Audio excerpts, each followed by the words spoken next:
감사합니다. 기도하겠습니다. 하나님, 오늘도 귀한 우리 신년 첫 주일 예배를 아버지 앞에 드리는 믿음의 백성들, 우리 귀한 성가대의 찬양을 기뻐 받아 주옵시고 우리의 찬양의 고백이 날마다 있을 수 있도록 은혜를 베풀어 주옵소서. 말씀을 나눌 때 부족한 저와 우리 듣는 우리 성도들의 마음을 하나로 인도하실 것을 믿사오며 거룩하신 예수 그리스도 이름으로 기도 올리옵나이다. 아멘. 할렐루야. 아멘. 우리가 새해를 이제 시작하며 많은 기대를 하게 되죠. 또 우리 스스로 많은 생각을 하게 됩니다. 그래도 그냥 아무것도 하지 않는 것보다, 또 아무것도 기대하지 않는 것보다, 아무런 생각 없이 시간을 보내는 것보다 그래도 의미 있게 하루하루와 또 2024년을 어떻게 살아갈 것인가 라고 하는 이 구상과 꿈을 갖는 건 참으로 중요할 것입니다. 그래도 우리 가장 많이 하는 생각들은, 그래도 우리 성도들은 더 잘 되었으면 좋겠다, 더 건강하면 좋겠다, 아마 이런 긍정적인 기대감을 가지고 새해를 시작하실 겁니다.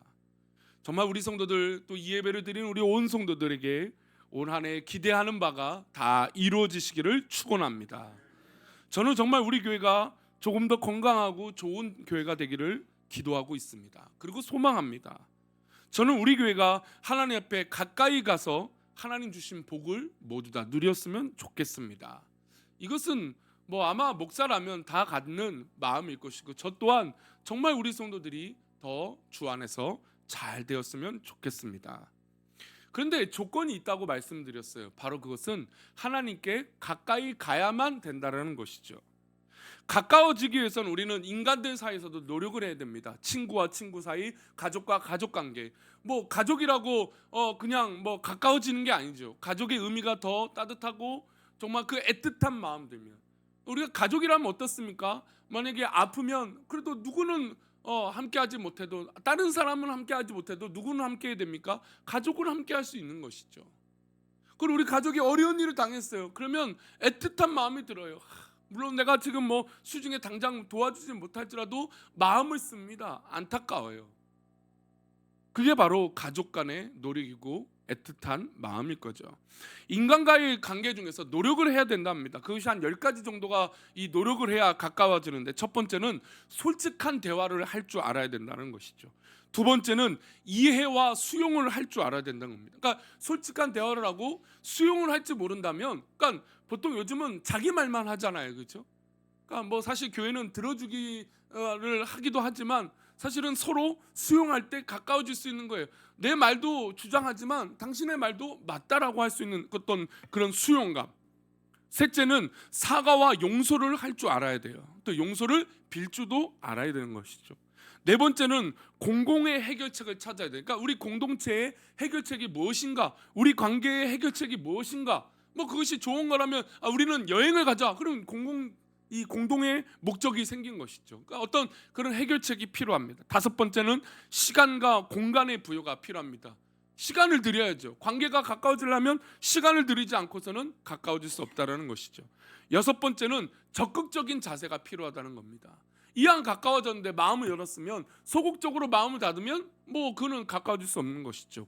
일곱 번째는 이 목표를 가지고 함께 고민하는 시간들이 필요하다는 겁니다. 아까 네 번째로 공공의 해결책이 필요하다고 했잖아요. 그럼 그 공공의 해결책이 목표가 되면 함께 고민해야 돼요. 누구만 고민하면 안 되는 것이죠. 같이 고민하고 같이 머리를 맞대는 것이 가까워지는 비결이라는 겁니다. 여덟 번째는 감정의 표현을 이해가 되도록 해야 되는 거예요. 그러니까 감정의 표현을 하는데 상대방이 이해를 못해요. 그러면은 그건 일방적인 것이죠. 내가 감정을 표현하는데 저 사람이 그럴 수 있구나 라고 하면 공감이 되는 것이죠. 그러면 가까워질 수 있다는 겁니다. 아홉 번째는 중재자의 참여가 있을 때 받아들일 수 있다는 거죠. 예를 들어서 한 3자가 이 관계 가운데 문제가 있는데 이렇게 좀 더 좋게 있었으면 좋겠습니다 했을 때 그거를 서로 받아들일 수 있어야 되는 거죠.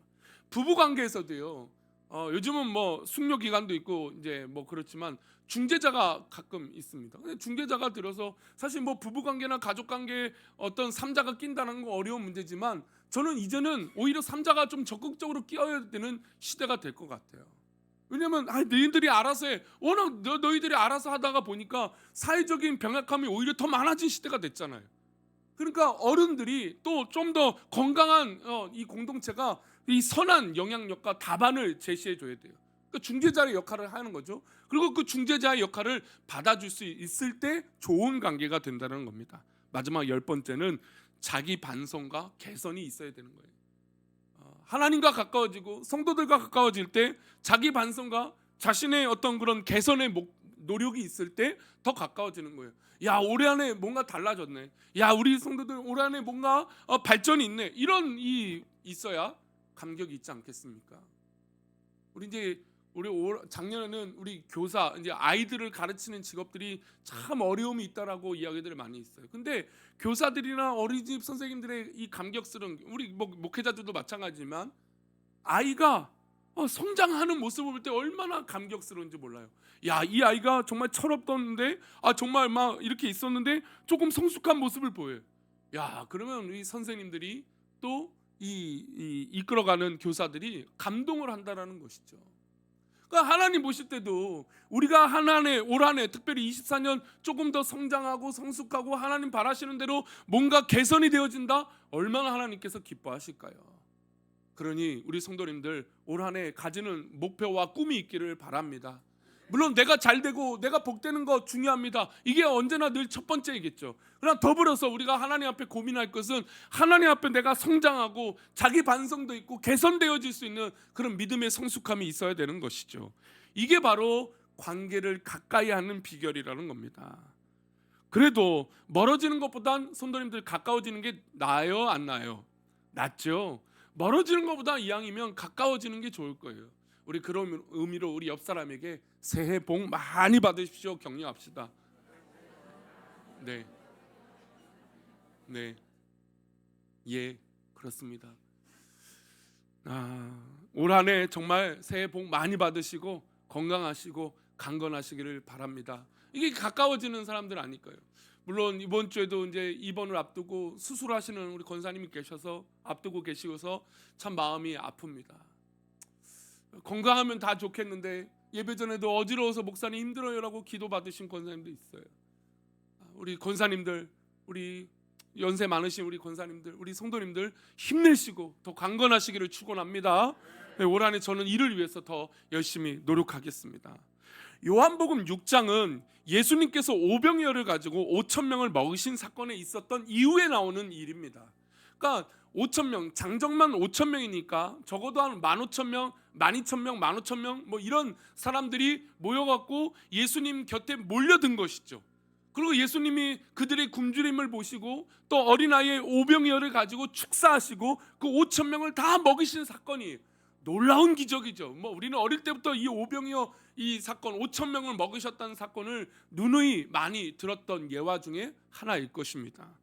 근데 오늘 본문은 이 사건 이후에 예수님이 제자들을 먼저 이 물 건너 강 건너편으로 배 태워 보내시고 예수님은 혼자만의 시간을 갖습니다.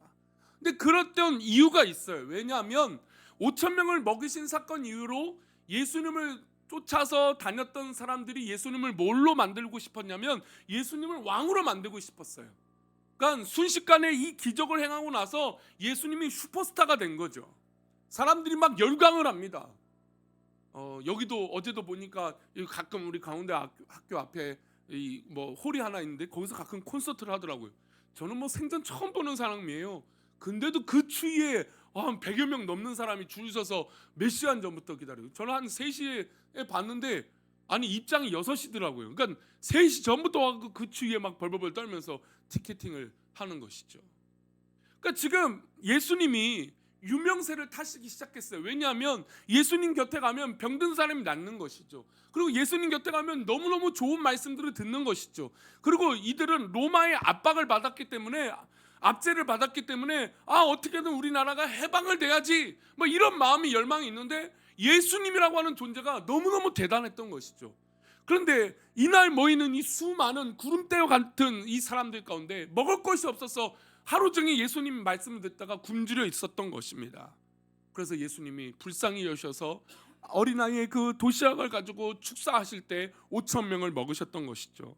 그런데 이 사건을 통해서 볼 수 있는 건 딱 두 가지가, 저한테는 두 가지 해석이 있을 수 있습니다. 첫 번째로, 여기에 모였던 사람들은 누구를 더 알고 싶었던 사람들일까요? 예수님을 더 알고 싶었던 사람들이죠. 그러니까 모인 거죠. 예수님에 대한 소문을 듣고 예수님한테 가면은 뭔가 일이 있고, 뭔가 배울 게 있고, 뭔가 기대가 된다. 그래서 누구에 대해서 알고 싶은 겁니까? 예수님에 대해서 알고 싶어서 모였던 사람들인 거죠. 마치 지금 우리 예배를 드리는 이유는 바로 하나님을 더 알고 싶고 하나님께 더욱더 예배하고 싶어서 모인 것처럼, 지금 이 5천 명도 예수님 곁에 그런 마음으로 모인 겁니다. 일종의 예배를 드리는 것이죠. 두 번째로, 예수님이 인기가 올라가자 예수님을 뭘로 만들고 싶었다고요? 왕으로 만들고 싶었어요. 이들이 예수님의 능력을 확인했던 겁니다. 뭘 확인했습니까? 이 수많은 사람들을 먹일 수 있는 분이구나, 그런 기적을 베푸시는 분이 우리가 믿고 있는 우리 하나님이구나 라고 우리가 고백하는 것처럼, 이들도 예수님의 기적을 보고 예수님은 허투른 분이 아니구나, 놀라운 분이구나 라고 그렇게 받아들였던 겁니다. 그런데 이 두 가지 모습을 가지고 있었지만 예수님은 쉬운 방법, 즉 인간적인 방법을 택하지 않으셨어요. 만약에 예수님이 여기 모였던 5천 명을 설득해서 야, 이제부터 우리는 전도하자, 이제부터 우리는 뭔가 변화하자, 야, 우리가 로마를 공격하자, 막 이랬다면 어땠을까요? 오히려 더 큰 열망과 어떤 이 군중의 환호를 받았을 겁니다. 마치 정치인들이 선동을 하며 이렇게 합시다. 선동 정치가 참 위험한 건데, 이 선동을 하면서 이것이 옳은 겁니다라고 입력을 시키는 거죠, 사람들에게. 마치 예수님이 그런 선택을 했다면 아마 이것은 굉장히 쉬웠을 겁니다, 이런 분위기에서. 근데 예수님은 오히려 이렇게 인기가 올라가고 사람들이 더 많이 모이는데 사람들을 멀리하시고 제자들을 먼저 강 건너편에 보내시고 홀로 남으셔서 혼자만의 시간을 갖습니다. 우리는 아마 이런 일이 있었다면, 야, 내가 이제 대단해졌구나, 내가 이런 능력을 갖고 있는 사람이구나, 나는 이런 힘이 있구나 라고 아마 생각해서 그런 생각들을 가지고 사람들을 불러 모았을 겁니다. 그런데 예수님은 그러지 않은 것이죠. 그런데 문제는 예수님이 제자들을 보내시고 나서 문제가 일어나기 시작합니다. 우리 17절 말씀인데요, 함께 읽겠습니다. 시작. 배를 타고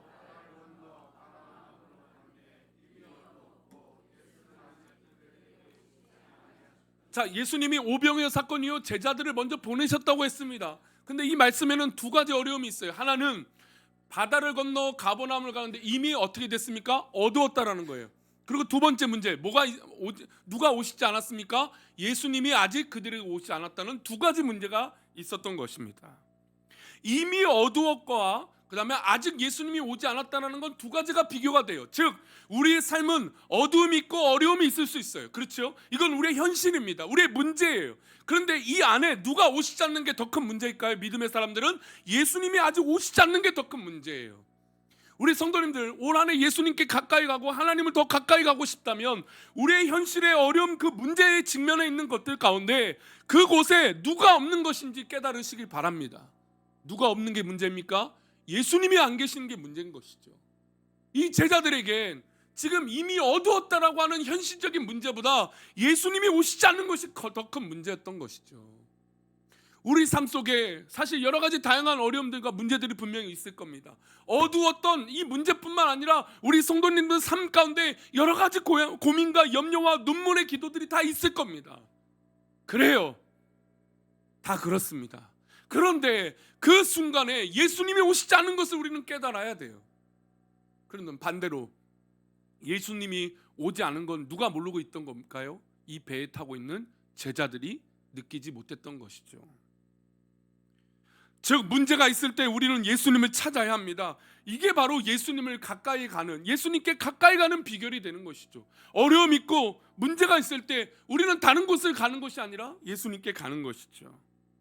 게다가 이들에겐 어두움만 문제가 아니었습니다. 18절 말씀입니다. 함께 읽겠습니다. 큰 바람이 불어 파도가 일어나더라. 지금이야 거대한 배가 있으니까 정말 북극의 어떤 그런 이까지 가서 배가 가기도 하고 하는데요.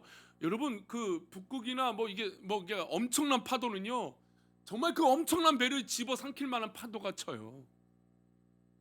엄청 제가 한번 그 영상을 본 적이 있는데요. 뭐 진짜 뭐 한 2, 30m 높은 배인데 그 파도가 치는데 그 파도가 배를 덮는 그런 일들이 있어요. 그래도 지금은 기술이 있으니까 배들이 이렇게 막 전복되거나 그러지 않는데 그래도 가끔 전복되는 사고들이 있잖아요. 근데 저 당시에 파도가 분다? 이건 뭐 대처하기가 더 어려웠겠죠. 더 힘들었을 겁니다. 아니 바람이 불었을 때 배를 띄운다? 이건 정말 미친 짓이다라고 얘기를 하겠죠. 어두운 것뿐만 아니라 파도가 일기 시작했습니다. 여러분 우리는 때로는 살 때 엎친데 뭐예요? 겹쳐요. 아니 어려운 일이 있는데 또 어려운 일이 우리 가운데 있을 때가 있어요. 아니 하나님 내가 하나님 믿고 예수님 믿는데 어려운 일인데 왜 또 어려운 일이 있을까요? 라고 고민되는 순간들이 있을 겁니다. 여러분 오히려 문제가 있을 때 우리는 오히려 뭐에만 집중하게 될까요? 문제에만 집중하게 돼요. 지금 보면 분명히 제가 17절 말씀 때 뭐가 중요한 문제라고 말씀드렸습니까? 어두운 것이 문제가 아니라 아직 예수님이 오시지 않은 것이 문제라고 말씀드렸어요. 그렇죠? 우리 아마 여기는 다 동의할 겁니다. 우리에게 어려움이 있고 문제가 있을 때 우리의 문제는 예수님을 발견하지 못한 게 문제지 사실 내 앞에 있는 문제가 큰 문제는 아닐 때가 훨씬 더 많아요. 그런데 우리는 뭐에 집중합니까? 지금 일어난 이 문제, 내 현실을 지배하고 있는 이 문제, 나를 억누르고 있는 이 문제를 계속해서 집중하게 돼요. 그러니까 지금 제자들이 어두워졌던 이 문제에 집중하고 있는데 또 큰 문제에 집중하게 됩니다. 뭐가 일어난 거예요? 큰 바람이 불어서 파도가 일렁거린 거예요. 여러분 문제를 보는데 또 다른 문제를 보는 것이죠.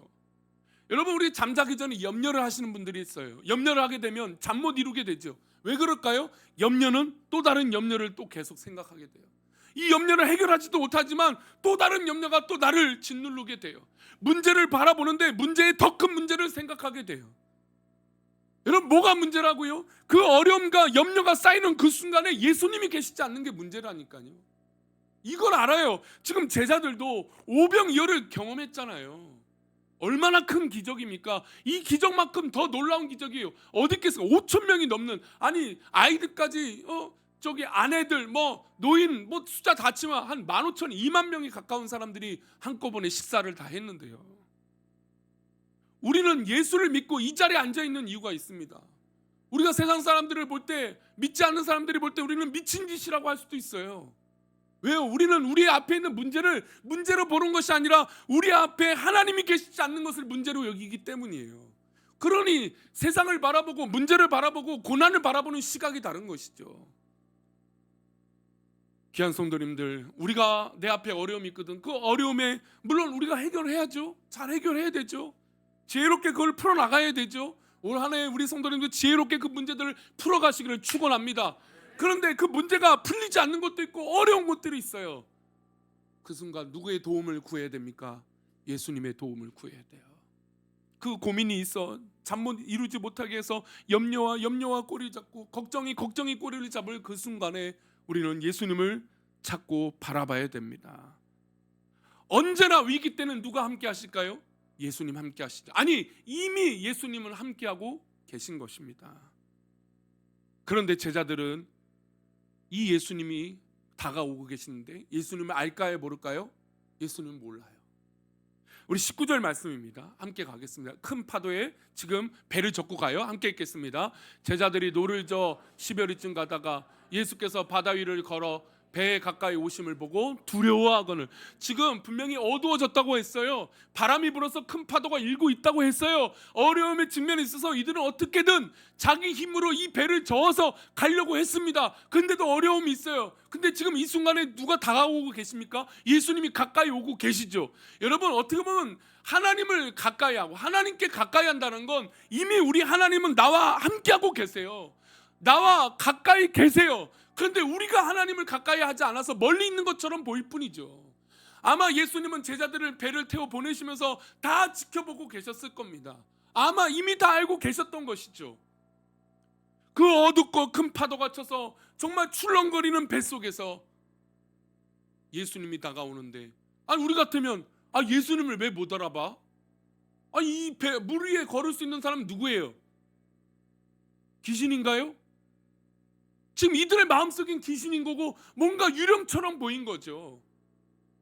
근데 물 위를 걸어서 우리에게 다가오실 분은 누구밖에 없습니까? 예수님밖에 없어요. 사실 이 모습을 보고 우리 예수님이구나 아마 딱 그랬어야 돼요. 아니 5천 명을 좀 전에 먹이셨잖아요. 이 놀라운 기적을 우리가 경험했잖아요. 경험했으면 지금 이 물 위를 걸어오시는 분은 당연히 누구밖에 없습니까? 예수님밖에 없어요. 우리의 가운데 문제가 있고 어려움을 해결해 주실 분은 오직 예수님밖에 없습니다. 이걸 알고 지금 다가온 존재가 두려운 존재가 아니라 예수님이시라는 것을 깨달았어야 돼요. 정작 문제가 발생했을 때, 정작 우리 가운데 어려움이 왔을 때 우리는 오히려 두려워하고 염려만 하게 된다는 것이죠.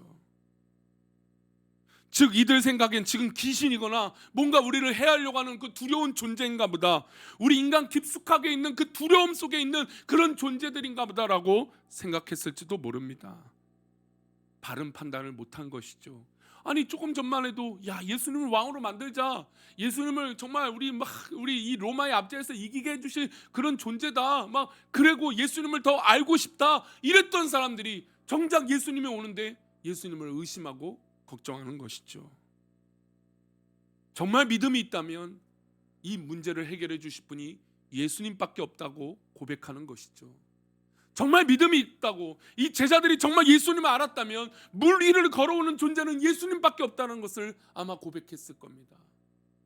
누구나 여기서 정말 믿음이 있다면 저기 어두컴컴한 데서 정말 이 그림자처럼 보여지는 존재가 가까울수록 예수님이구나, 아니면 저 앞에서 엎드려 기도하면 됐을 겁니다. 그러나 한 명도 예수님이라고 소리치는 사람이 없었습니다. 그러니 예수님 뭐라고 하실까요? 우리 20절 말씀입니다. 함께 읽겠습니다. 이르시되 내니 두려워하지 말라 하신대. 여러분, 우리 성도님 삶 가운데 물론 제 마음에는 이전의 모습에 이미 예수님을 발견하면 좋겠지만 그래도 괜찮습니다. 늦더라도 괜찮습니다. 지금 예수님을 보고 예수님께 나아가면 됩니다. 지금이라도 괜찮아요. 이 음성을 들으시길 바랍니다. 이르니 내니 두려워하지 말라. 우리 성도님 삶 가운데 분명 우리 주님께서 이렇게 말씀하실 거예요. 나니 두려워하지 말라. 오직 나밖에 없다라고 말씀하실 거예요. 그 음성을 듣고 예수님 곁으로 가까이 나아가시기를 축원합니다. 예수님이 내니 요한복음은 어떻게 보면 나는 누구이다, 나는 어떤 존재이다라고 반복되는 성경이 요한복음입니다. 그러니 지금 예수님이 스스로 나는 두려움을 없애는 존재다, 그런 전능자다라고 선포하시는 것이죠.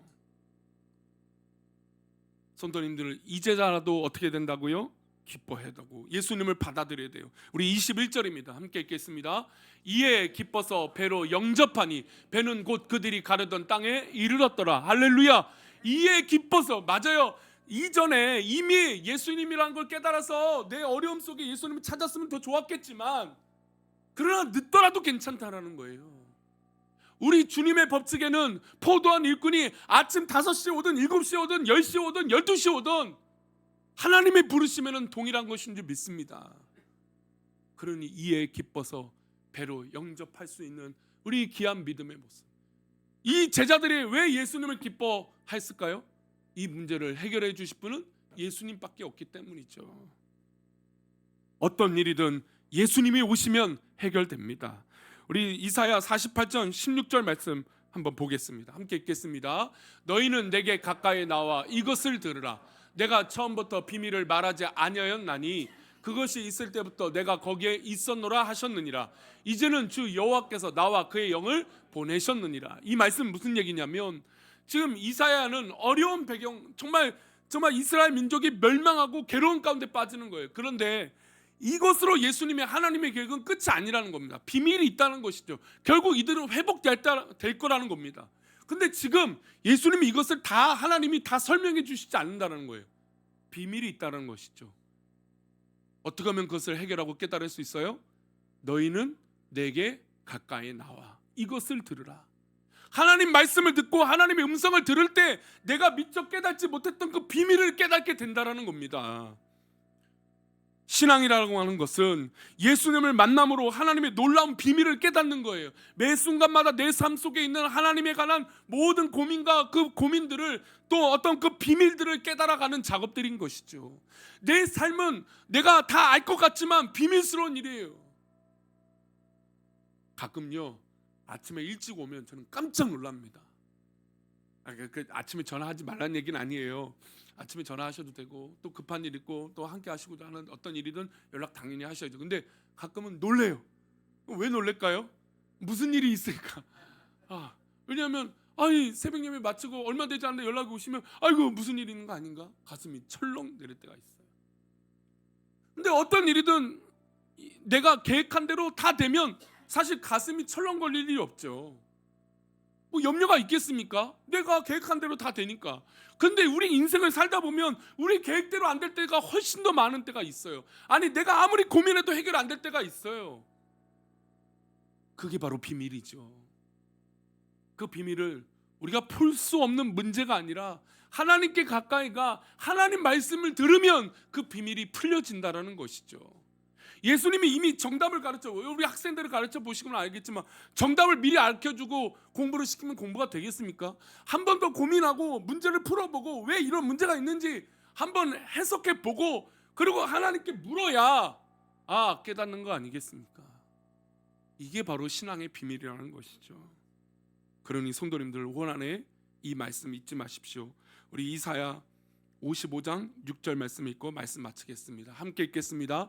너희는 여호와를 만날 만할 때에 찾으라. 가까이 계실 때에 그를 부르라.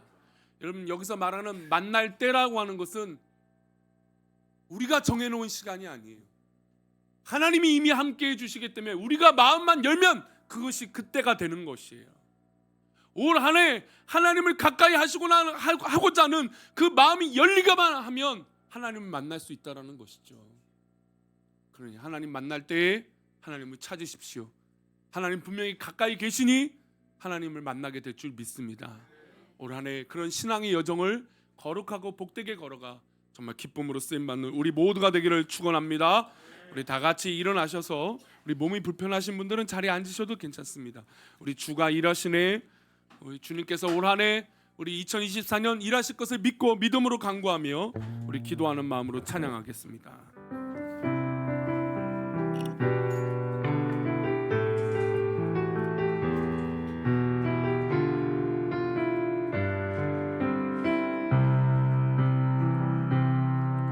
날이 저물어 갈 때 빈들에서 걸을 때 그때가 하나님의 때. 그렇죠. 우리 어려운 일 있을 때 그때가 하나님의 때예요. 내 힘으로 안 될 때 빈손으로 걸을 때 내가 고백해 여호와 이래. 아멘. 주가 일하시네. 주가 일하시네. 올 한 해 우리 주님이 일하실 것입니다. 올 한 해 우리 성도들을 축복하실 것입니다. 아끼지 않는 자에게. 아멘. 주가 일하시네. 주가 일하시네. 신뢰하며 걷는 자에게 믿음으로 나아갑니다. 주가 일하시네. 주가 일하시네. 주가 일하시네. 주께 아끼지 않는 자에게. 아멘. 주가 일하시네. 주가 일하시네.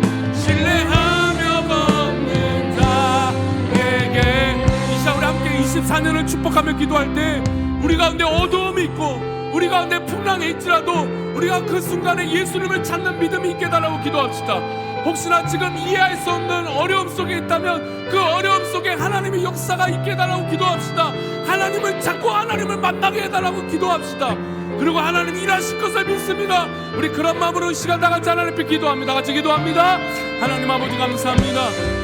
우리를 붙드시고 우리를 인도하시는 하나님, 우리와 함께하여 주시고 주의 놀라운 은혜가 있게 하여 주시며 하나님 영광 가운데 쓰임받는 믿음의 백성들 되게 하여 주셔서 2024년 하나님 기뻐하시는 놀라운 은혜가 있게 하여 주시고 그 영광 속에 살아갈 수 있도록 하나님 복을 내려 주옵소서. 주께서 믿음의 백성들을 더하게 하시고 우리 믿음의 백성들을 더 충만케 하시고 우리 믿음의 백성들을 하나님 기뻐하시는 자리로 인도하여 주옵소서. 주님 믿습니다. 올 한 해 하나님의 놀라우신 승리가 있게 하여 주옵소서. 믿습니다.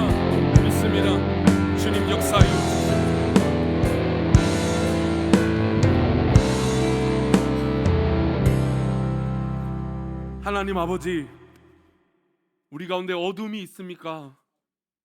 또 큰 풍랑이 몰아치고 있습니까?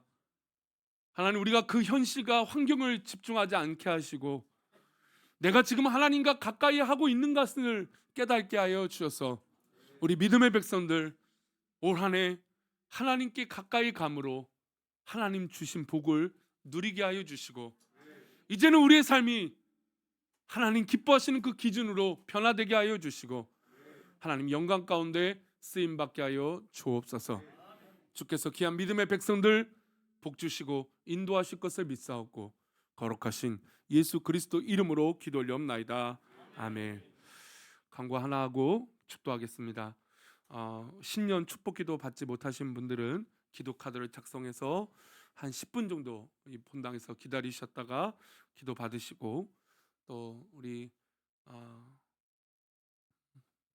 가족들 또 기도 받고 싶으신 분들은 예배 후에 받으시고 저를 잠깐 만나시면 좋겠습니다.